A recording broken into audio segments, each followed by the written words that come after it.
Okay, hey guys, this is Justin from the Top Cut Comics, and I'm here today to go over the deck I played at the Virginia Regionals last week. And so I'm just going to get right into it. So to start, we have one Tapu Lele GX. This is here just for consistency. You really only need one because with Greninja, you kind of want to force the opponent to take as many non-GX Pokemon as possible. So you really only need one to find when you need it to kind of set up and get your board going.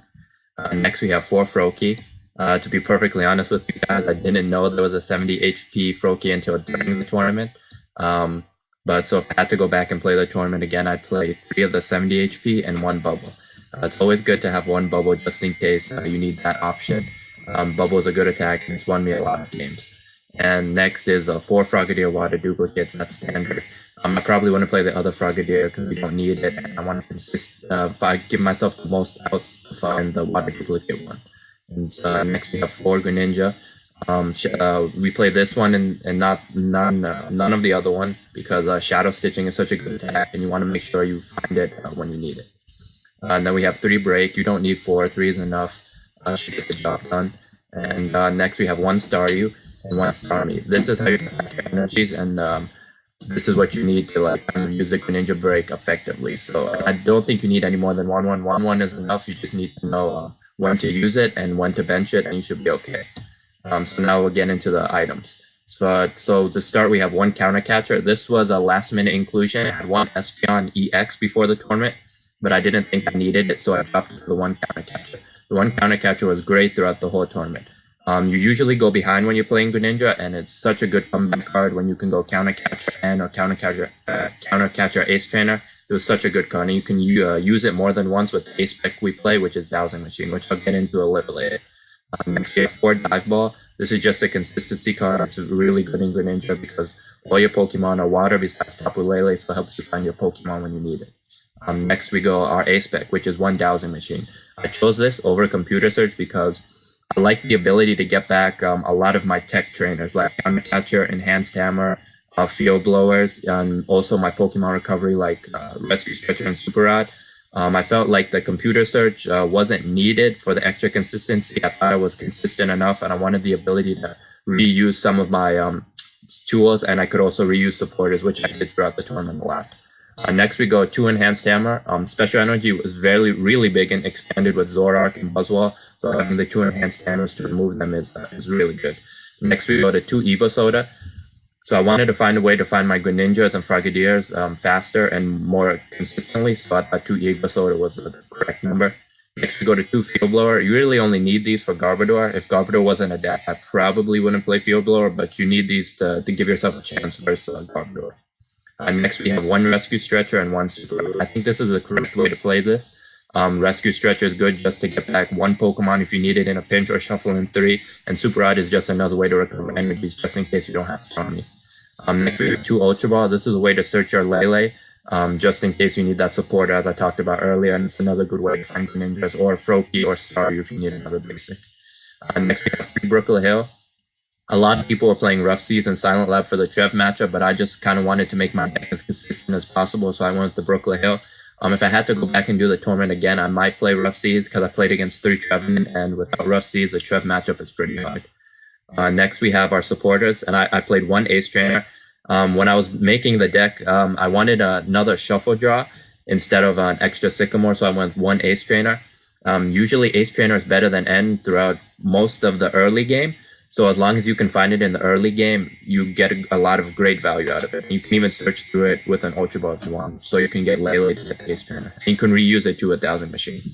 Next, we have 4 Cynthia and 4 N. This is kind of just staple shuffle draw that you want in Greninja. And last, you have 2 Sycamore, which is just another way to draw. And Sycamore is always good to have.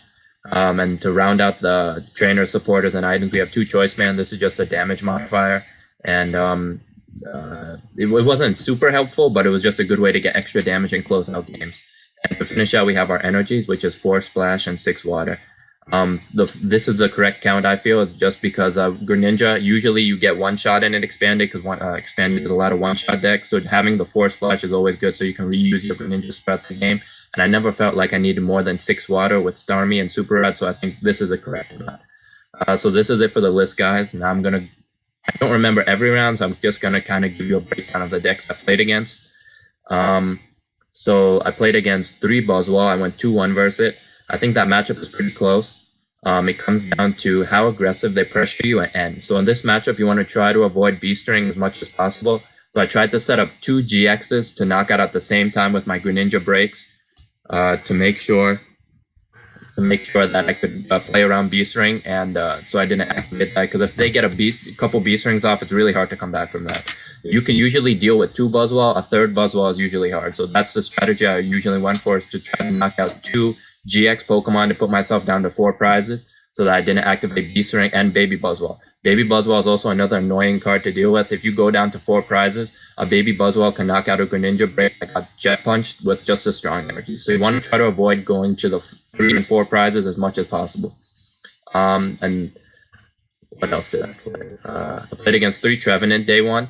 Trev is a really tough matchup. I ended up going 1-1-1 versus it, which I'll take without Rough Seas. If you get turn 1 item lock, there's not much you can do. You just gotta hope you find your Frogadiers and Greninja. And that's what happened in the match I won. I was able to find my Frogadiers and Greninja. And once I got set up, Trev really couldn't keep up, because I was able to draw into my water energies to Shuriken and just Moonlight Slash. Trev, my last 2 just got turn 1 item lock. There wasn't much I can do. And the one I tied, same thing. Item lock 1 game, was able to find my Frogadiers, and we didn't finish the 3rd game. I was able to beat a Sylveon. Just pretty easy matchup. Just set up your board of Greninja and Starmie, and should be able to win from there. And a Wailord, same thing.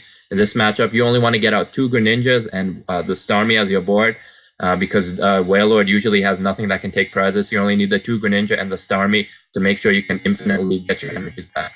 In this matchup, I made sure to get Starmie out as soon as possible, because you never want to get Circuitry and then they put Starmie in the prizes and you might never find it and you could lose that way. So in this matchup, I tried to get Starmie out as fast as possible so that you can get Circuitry.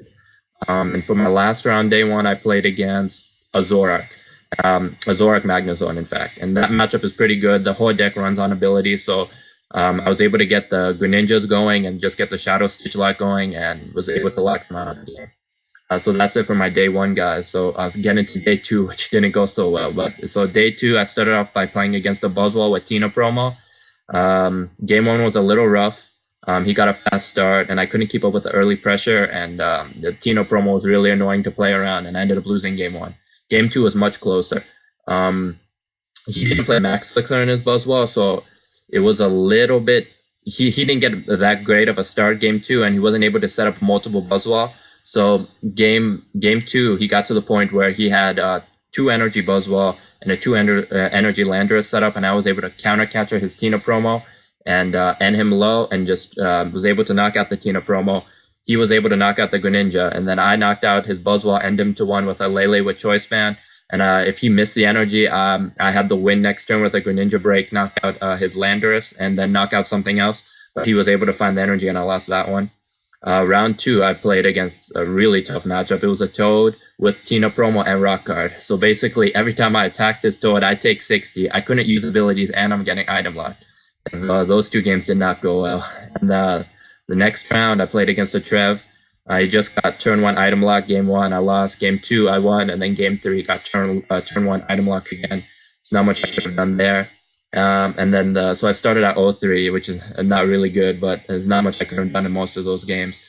And then the next round, I played a friend, and I just scooped to him to give him a chance at top 16, because I didn't have a chance, and then I ID'd the last round. Yeah, but that's it for the deck, guys. If I had to play the tournament again, like I said, I would switch the Bubble Froakie to 3 of the 70 HP one and 1 Bubble. And I might think about including Rough Seas for the Trev matchup, and maybe a Silent Lab for the Tina promo. You really only need 1 Silent Lab, because with Dowsing Machine you can reuse it. And yeah, that's basically it. I really like the list a lot. It ran pretty well throughout the tournament when I wasn't getting item locked. I think this list is very consistent, and if you guys want to try it out for a local expanded event, go ahead, and it's a good deck. And also, before I leave, I just want to say that if you guys go to the website Top Cut Comics and use the code TCC Team 10, you get 10% off all your online purchases. So go ahead and go use that code, and it would really help us and everybody on the team. So thanks, guys, and I'll see you guys later.